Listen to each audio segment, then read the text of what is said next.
जय हिंद दोस्तों।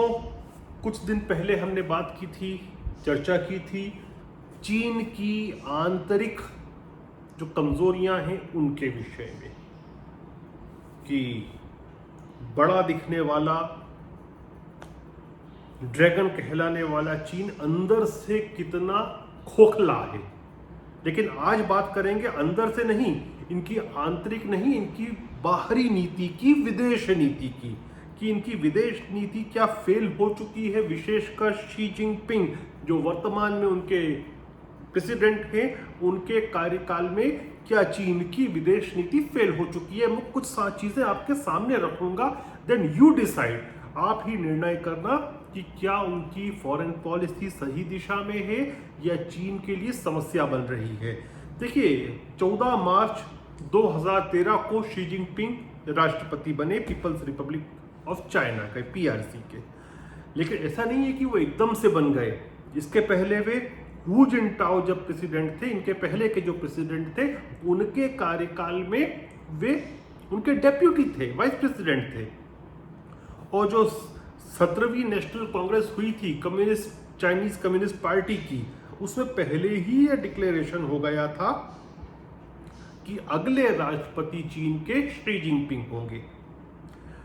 और जैसे ही यह निर्णय हुआ और इसकी घोषणा हुई, उसके बाद में सबसे पहला काम जो उन्होंने किया वो लगभग दर्जन भर देशों की उन्होंने विदेश यात्रा की। यह एक सीधा संकेत था दुनिया को कि ये जो अगला राष्ट्रपति होगा वह विदेश नीति के ऊपर बहुत आक्रामक रूप से काम करेगा। ये दुनिया को संकेत गया था। और जैसे ही वे पावर में आए, उन्होंने दो काम बड़े महत्वपूर्ण किए। सबसे पहला काम तो किया शी जिनपिंग ने कि केंद्रीकरण कर लिया विदेश नीति का अपनी मुट्ठी में। सबसे पहले उन्होंने एक central leading group on foreign policy का निर्माण किया और बाद में इसी ग्रुप को, जो इससे भी पावरफुल बॉडी थे उसकी, जिसको कहते हैं foreign affairs commission of China, 2018 में उसके साथ मर्जर कर दिया। और इस कमीशन के जो अध्यक्ष खुद शी जिनपिंग है। इसका मतलब यह हुआ कि कोई भी विदेश नीति का जो निर्णय है वह केवल और केवल किसके दिमाग की उपज है? शी जिनपिंग की, क्योंकि जो बॉडी निर्णय लेनी है उसके अध्यक्ष भी वही है, प्रेसिडेंट भी वही है। तो आप समझ सकते हैं कि पूरा निर्णय किसका है? वह शी जिनपिंग का है। दूसरा, इन्होंने जो एक मेजर काम किया था वह इन्होंने खूब सारा इन्वेस्टमेंट करना शुरू किया बेल्ट एंड रोड इनिशिएटिव में, जिसके विषय में कहा गया कि जो बेल्ट एंड रोड इनिशिएटिव है ये बेसिकली बिजनेस ओरिएंटेड है और जहाँ जहाँ से भी निकलेगा और जो विदेश इससे जुड़ेंगे उन सबको प्रॉस्पेरिटी होगी। लेकिन उसके पीछे हिडन मकसद दूसरा भी था, वो स्ट्रेटेजिक लोकेशंस को ढूंढना और आगे चलकर चीनी मिलिट्री की बेसिस बनाना। उसके बाद आप देखिए, और हाँ, ये हमको नहीं भूलना चाहिए कि जब शी जिनपिंग चाइना के प्रेसिडेंट बने थे तब उनके पास लगभग 35 अरब डॉलर का फॉरेन करेंसी रिजर्व था। और उसी के बलबूते पे इन्होंने एक्सपांशन शुरू किया अपने मिलिट्री का, अपने स्ट्रेटेजिक लोकेशंस का, स्ट्रेटेजिक प्रोग्रामिंग का, जिसमें प्रमुख था बेल्ट एंड रोड इनिशिएटिव। जो चीन ने पहली ओवरसी अपनी मिलिट्री बेस का निर्माण किया वह भी शी जिनपिंग के कार्यकाल में हुआ, जो कि हॉर्न ऑफ अफ्रीका, जो अफ्रीका का सिंह जिसको कहते हैं, वहां पर इन्होंने जिबूटी नाम का एक छोटा सा देश है, वहां चीन की पहली फॉरेन मिलिट्री बेस बनाई, ओवरसी मिलिट्री बेस बनाई। मतलब चीन अब शी जिनपिंग के कार्यकाल में अपनी सीमा के बाहर देख रहा था। दुनिया को स्पष्ट मैसेज मिल चुका था। फिर उन्होंने क्या किया कि 9 डैश लाइन जिसको कहते हैं, साउथ चाइना सी हमेशा न्यूज़ में रहता है, क्योंकि हमेशा चीन की वजह से जितने भी उसके नेबर्स हैं साउथ चाइना सी के, सबको परेशानी आती है, सब रेजिस्ट करते हैं। शी जिनपिंग ने 9 डैश लाइन्स का निर्माण किया। 9 डैश लाइन क्या है? ये आर्टिफिशियल आइलैंड बनाए गए। मैं थोड़ा सा अपने लैपटॉप में जो मैंने पहले लेख लिखा है प्रकाशन के लिए, उसके बाद आपके पास बात कर रहा हूँ। लेख अंग्रेजी में है, मैं इसको हिंदी में बात कर रहा हूँ। तो उस लेख के लिए जो मैंने इसका फोटो निकाला है वो थोड़ा आपको लैपटॉप पे दिखाना चाहूँगा कि 9 डैश लाइंस कैसी हैं, क्या है। देखिए आप ये देखिए, यदि आप देख सकते हैं, थोड़ा फोकस करने की कोशिश करूंगा मैं। ये 1 2 3 4 5 ये लाइन दिख रही है, या 6 7 8 9, ये रहा चीन, ये रहा साउथ चाइना सी की लोकेशन, और यहाँ पे जो ये 9 डैश लाइंस दिख रही हैं ये आर्टिफिशियली क्रिएटेड आइलैंड्स हैं चीन के द्वारा। अब ये आर्टिफिशियली क्रिएटेड जो आइलैंड है ये क्या है? ये बेसिकली दूसरे देशों के जो स्पेशल इकोनॉमिक जोन होता है उसमें अतिक्रमण है। थोड़ा सा आपको बताऊं कि स्पेशल इकोनॉमिक जोन क्या होता है। देखिए, अंतरराष्ट्रीय मानकों के अनुसार किसी भी देश की जो लैंड बॉर्डर होती है उससे 200 नॉटिकल माइल्स की दूरी तक का जो पानी की सीमा है, जो वाटर्स हैं, उसमें उसका स्पेशल इकोनॉमिक जोन होता है। अब चीन ने क्या किया कि ये जो आर्टिफिशियल आइलैंड्स का निर्माण किया, उससे मलेशिया, इंडोनेशिया, वियतनाम, इन कंट्रीज के जो स्पेशल और फिलीपींस, इनके जो स्पेशल इकोनॉमिक जोन जो अंतर्राष्ट्रीय कानून के हिसाब से इनका अधिकार है उसमें अतिक्रमण करना शुरू किया, एंक्रोचमेंट करना शुरू किया। तो कोई भी कंट्री उसको रेजिस्ट करेगी, और वहां पर रेजिस्टेंस शुरू हुआ। जो साउथ चाइना सी के जो वाटर्स है, एक तरह से कह सकते हैं, वे उबलना शुरू हुए, समुद्र का पानी, क्योंकि वहां पर चीन की वजह से टेंशन हुई। और आप देखिएगा कि हर हफ्ते आप देखिए लगभग आपको कुछ ना कुछ ऐसे समाचार आएंगे कि चीन की जो पीपल्स लिबरेशन आर्मी नेवी है, PLN प्लान है, जो प्लान ने किसी जापानीज वेसल का पीछा किया, उसको परेशान किया। इनकी नेवी ने किसी वियतनाम की बोट के ऊपर जो लेजर पॉइंटर पॉइंट किया, कभी मलेशिया की बोट को टक्कर मार के मछुआरों को डुबा दिया। तो ये सब ये जो गुंडागिर्दी है वह शुरू हुई शी जिनपिंग के जमाने में, जब आर्टिफिशियल आइलैंड्स का निर्माण साउथ चाइना सी में इन्होंने शुरू किया, जिसकी वजह से सारे देश, चाहे वियतनाम हो, चाहे इंडोनेशिया हो, मलेशिया हो, ये सब परेशान है। फिलीपींस भी परेशान है। फिलीपींस ने तो एक कदम आगे जाकर चीन से अच्छे संबंध रखने की कोशिश की। उन्होंने ये सोचा कि हम चीन से अपनी दूरियां कम करते हैं, मित्रता प्रगाढ़ करते हैं, और इसके लिए चीन को, जिसको आप कह सकते हैं, खुश करने के लिए, अपीज करने के लिए उन्होंने यहां तक एक निर्णय लेने का सोचा कि जो अमेरिकन ट्रूप्स स्टेशन है जिस संधि के तहत, उस संधि को निरस्त करते हैं ताकि फिलीपींस की भूमि से अमेरिकन सेना चली जाए, जिससे चाइना खुश होगा। लेकिन जब उन्होंने देखा कि इसका प्रभाव भी शी जिनपिंग को नहीं पड़ रहा, चीन को नहीं पड़ रहा, और जो फिलीपींस के वाटर्स हैं, जो उसका एक स्पेशल इकोनॉमिक जोन है, जो उसका अधिकार है, उसके बावजूद भी एंक्रोचमेंट चलता जा रहा है, तो उन्होंने अपने उस विचार को वापस कर दिया और कंटिन्यू रखा अमेरिकन एग्रीमेंट को। और आज भी फिलीपींस की भूमि पर अमेरिकन ट्रूप्स मेंटेन हो रहे हैं। जापान के साथ भी उनकी प्रॉब्लम्स चल रही है।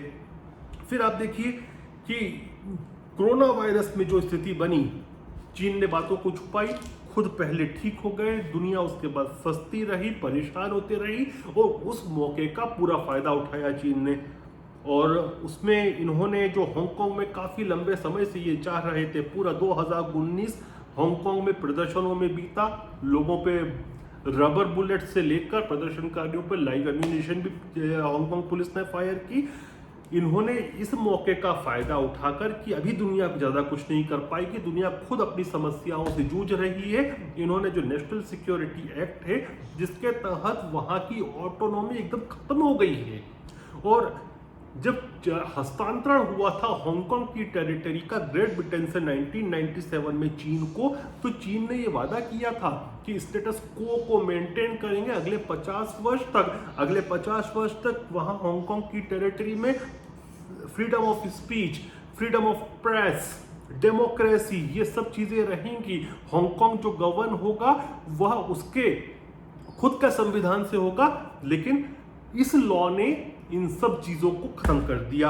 अब डेफिनेटली दुनिया देख रही है, ट्रंप एडमिनिस्ट्रेशन अब विचार कर रहा है कि हांगकांग को जो स्पेशल स्टेटस दिया गया है अमेरिकन लॉ में, जिससे फायदा चीन को मिलता है कि उसको स्पेशल सब्सिडीज मिलती है। हांगकांग में युआन नहीं चलता जबकि डॉलर चलता है, वो हांगकांग को जो डॉलर है वो लिंक्ड है यूनाइटेड स्टेट्स के डॉलर से। तो ये सब चीजें खत्म होने की स्थिति में पहुंच गई है यदि अमेरिकन लॉ से हांगकांग का स्पेशल स्टेटस हट जाता है। और ट्रंप बात कर रहे हैं उसके विषय में। ब्रिटेन तो 4 कदम और आगे चला गया। यूनाइटेड किंगडम ने तो ये सोच रहा है कि हांगकांग के 30 लाख नागरिकों को ब्रिटिश पासपोर्ट दे दिया जाए। तो चीन के लिए एक बहुत तमाचा है, बड़ा तमाचा है कि कोई कंट्री आपके लोगों को, जिसको आप अपने मानते हैं, अपने नागरिक मानते हैं, हालांकि वो डुअल नेशनलिटी का कॉन्सेप्ट है वहाँ पे, हांगकांग की नेशनलिटी और चाइना की नेशनलिटी, लेकिन चाइना कहता है कि ये केवल ट्रेवल डॉक्यूमेंटेशन के लिए है, उनका यह मानना है, हांगकांग का पासपोर्ट एनीवे। लेकिन यदि कोई तीसरा कंट्री ऐसी बात करता है तो आपकी फॉरेन पॉलिसी के ऊपर एक करारा तमाचा है। तो चीन की फॉरेन पॉलिसी भी ये बहुत बड़ा तमाचा है। फिर आप देखिए कि क्वाड जो एक स्ट्रेटेजिक अलायंस है यूनाइटेड स्टेट्स, इंडिया, ऑस्ट्रेलिया और जापान के बीच, बेसिकली फॉर साउथ चाइना सी, या आप ये कह दें कि साउथ चाइना सी ही नहीं, वास्तव में इंडो पैसिफिक, क्योंकि एक तरफ भारत, बीच पे आता है जापान और ऑस्ट्रेलिया, और उसके एक्सट्रीम छोर पर पहुंच जाता है यूनाइटेड स्टेट्स ऑफ अमेरिका। तो पूरा इंडो पैसिफिक कवर होता है। ये अलायंस जो मजबूत होता जा रहा है, किस लिए हो रहा है? चीन के इसी एटीट्यूड की वजह से, फॉरेन पॉलिसी के एग्रेशन की वजह से। और अभी आपने देखा कि जिस प्रकार से एमओयू का साइन हुए भारत और ऑस्ट्रेलिया के बीच, क्यों हुए? पहले हम बात करें ऑस्ट्रेलिया की, फिर हम आते हैं अपने देश के ऊपर। देखिए ऑस्ट्रेलिया ने क्यों किया फाइनली भारत के साथ, तो वो एमओयूज कैसे हैं कि हम उनकी जो फैसिलिटीज है, मिलिट्री फैसिलिटीज, उसका उपयोग कर सकते हैं, वो हमारी मिलिट्री फैसिलिटीज का उपयोग कर सकते हैं। मतलब ये हुआ कि इंटर ऑपरेटिबिलिटी जो है, इंटर ऑपरेटिबिलिटी क्या हुआ कि एक जैसे वेपन्स लगभग हो दोनों कंट्रीज के, दोनों की ट्रेनिंग्स एक साथ हो, और जो इक्विपमेंट हो एक जैसा हो, तो समय पड़ने पर आदान प्रदान भी हो सकता है एम्यूनेशन का। ये ऑस्ट्रेलिया क्यों करने पर विवश हुआ? क्योंकि जब चाइना ने, एक तरह से आप ये कह सकते हैं, सैंक्शंस लगा दिए ऑस्ट्रेलिया के ऊपर, ऑस्ट्रेलिया की निर्भरता चीन के पर को जो एक्सपोर्ट होता था उस पर काफी थी, और उसका फायदा उठाते हुए चाहे ऑस्ट्रेलियन बियर, बार्ली और ऑस्ट्रेलियन मीट, खासतौर से जो उनका मांस जाता है, निर्यात होता है, उस पर ऑस्ट्रेलिया की काफी निर्भरता थी चीन की। उसके ऊपर इन्होंने इकोनॉमिक सैंक्शन लगा दिए। यहाँ तक कि चाइनीज टूरिस्ट, जो लगभग 30% टूरिस्ट होते हैं ऑस्ट्रेलिया के, उनको डिस्करेज करना शुरू कर दिया। जो बच्चे वहाँ के चाइना के जाके पढ़ते थे ऑस्ट्रेलिया में, उनको रोकना शुरू किया। तो ऑस्ट्रेलिया का एक तरह से इकोनॉमिक नुकसान करना शुरू किया। तो ऑस्ट्रेलिया मजबूर होकर भारत के साथ एमओयू करने की स्थिति पर आया। ये किस वजह से हुआ? ये चीन की नीतियों की वजह से हुआ कि ऑस्ट्रेलिया परेशान हो गया। हमारे सैनिकों के साथ भी जिस प्रकार से स्कर्मिशेस हुए हैं, हमारे सैनिकों का बलिदान हुआ है भारत चीन सीमा पर, डेफिनेटली हम भी गुस्से में हैं। क्वाड मजबूत कर रहे हैं, हमारी सैन्य शक्ति में नया इजाफा कर रहे हैं, नए इक्विपमेंट खरीद रहे हैं। ये क्यों हो रहा है? ये चीन की वजह से हो रहा है। अब कुछ दिन पहले ली मॉन्टे, एक अखबार है फ्रांस का, फ्रेंच का अखबार है, ली मॉन्टे ने एक प्रकाशन किया कि माल्टा की जो एम्बेसी है ब्रुसेल्स में, उसमें चीनियों ने कुछ इक्विपमेंट लगाकर जासूसी शुरू की। हालांकि माल्टा जो है, माल्टा की सरकार इस बात को डिनाई कर रही है। उसके बहुत सारे कारण हो सकते हैं, दबाव भी एक कारण होता है, दूसरा अपनी देश की इज्जत भी जाती है। यदि माल्टा इस बात को स्वीकार कर ले कि उनकी एम्बेसी के अंदर चीन ने बग लगा दिए थे, डिवाइसेस लगा दिए थे, तो उनकी इज्जत भी जाती, तो होता इसलिए मना कर रहे हो वो। लेकिन जो माना जाता है कि चीन ने एक सौजन्य भेंट के रूप में माल्टा की जो एम्बेसी थी ब्रुसेल्स में, उसका रिनोवेशन किया, और माल्टा यूरोपियन यूनियन का देश है, मत भूले इस चीज को। तो उस एम्बेसी में जो बात होती होगी वो केवल माल्टा के नहीं होती होगी, ईयू के विषय में, ईयू की रणनीति, उनके बिजनेसेस के विषय में भी होती होगी। तो माना ये जा रहा है कि जो एक भेंट स्वरूप इन्होंने रिनोवेशन किया था चीनियों ने माल्टा की एम्बेसी का, उस फर्नीचर के अंदर ही कुछ डिवाइस लगे थे। हालांकि माल्टा मना कर रहा है, लेकिन इसने भी दुनिया के आईब्रोज रेज करना जिसको कहते हैं ना, दुनिया की नजर में चीन को लाने का काम किया। उसके बाद आप देखिए 2019 के अंत में इन्होंने जो पीपल्स लिबरेशन आर्मी है, इन्होंने अपना डिफेंस व्हाइट पेपर जारी किया था। अब आप उसको थोड़ा पढ़ना, जो डिफेंस पीएलए का डिफेंस व्हाइट पेपर था, उसमें आप पढ़ेंगे तो आपको लगेगा कि चीन के जो एम्बिशियंस हैं, जियोपॉलिटिकल मिलिट्री एम्बिशियंस, वो साफ झलकते हैं। तो डेफिनेटली दुनिया को चिंता होती है, दुनिया जागती है इन सब चीज़ों को देखकर। लेकिन उसमें एक और हिंट मिलती है, आप उसको यदि ढंग से अध्ययन करेंगे तो कहीं ना कहीं ऐसा लगता है कि पीएलए और सीसीपी, चाइनीज कम्युनिस्ट पार्टी, इनके बीच में कुछ दरारें हैं या कुछ दूरी है। तो क्यों कह रहा हूं मैं, क्योंकि बार बार जो बात करते हैं ये जो कम्युनिस्ट पार्टी करती है कि जो लॉयल्टी होना चाहिए आर्मी की, वो स्टेट के साथ भी और पार्टी के साथ भी, बार बार इस पर जोर जो देते हैं। इससे क्या मतलब है? इसका मतलब यह है कि जो रेड जीन जिसको कहते हैं चीनी, communist gene, communist makeover, communist mindset, शायद पीएलए के जो युवा अधिकारी हैं जिन्होंने कल्चरल रिवॉल्यूशन और वो ग्रेट मार्च और ये सब चीज़ें नहीं देखी, जिन्होंने माओ की फिलॉसफी पर्टिकुलरली पर्सनली नहीं देखी, तो उनमें वो चीज़ शायद नहीं है पार्टी के प्रति लॉयल्टी। और यही कारण है कि बार बार एम्फेसिस ले करती है कम्युनिस्ट पार्टी की जो सेना है वह अपनी लॉयल्टी मेंटेन रखे स्टेट के साथ भी और पार्टी के साथ भी। और वहाँ एक सिस्टम इसलिए बना रखा है शायद पार्टी ने कि वहाँ पर जितने भी उनके पोस्ट होती हैं, जो भी आर्मी का उनका स्ट्रक्चर है, हर कंट्री का अपना अपना होता है। सपोज करें कि हम बात करें एक आर्मी यूनिट की या एक रेजिमेंट की, तो उस रेजिमेंट में जो सर्वोच्च सैन्य अधिकारी होगा उसके साथ में एक पॉलिटिकल ऑफिसर भी होता है, दोनों का लेवल बराबर होता है। और जब भी किसी भी अधिकारी के विषय में टिप्पणी भेजी जाती है सरकार को, तो 50% टिप्पणी जो जाती है वह पॉलिटिकल ऑफिसर की जाती है और 50% जो जाती है वह सैन्य अधिकारी की जाती है। तो पार्टी शायद कहीं ना कहीं इस बात को लेके भी चिंतित है, चीन की कम्युनिस्ट पार्टी, कि पीएलए में जो वैचारिक चीज़ें थी वो कम होती जा रही हैं, इसलिए पार्टी बार बार बात करती है।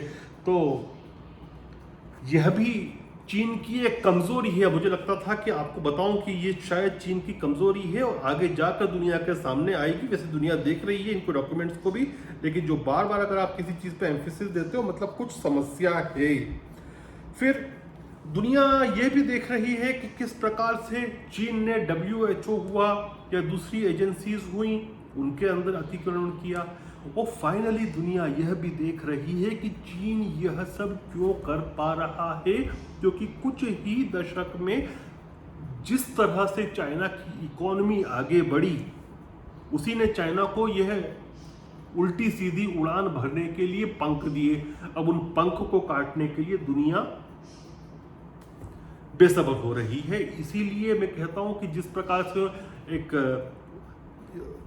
स्पीड ब्रेकर होते हैं, उसी प्रकार स्पीड ब्रेकर्स चाइनीज इकोनॉमी के लिए दुनिया लगा रही है, चाहे वो यूएस हो, चाहे इंडिया हो, चाहे फ्रांस हो या जापान हो। जापान तो यहाँ तक चला गया है कि जो कंपनीज, जो जापानी कंपनीज, उनकी जो मैन्युफैक्चरिंग यूनिट स्टेशन है चाइना में, उनको निकालती हैं, उनको किसी और देश में ले जाती है, तो उसको इंसेंटिव भी दे रही है। उसके लिए उन्होंने एक बड़ा फंड भी रखा है।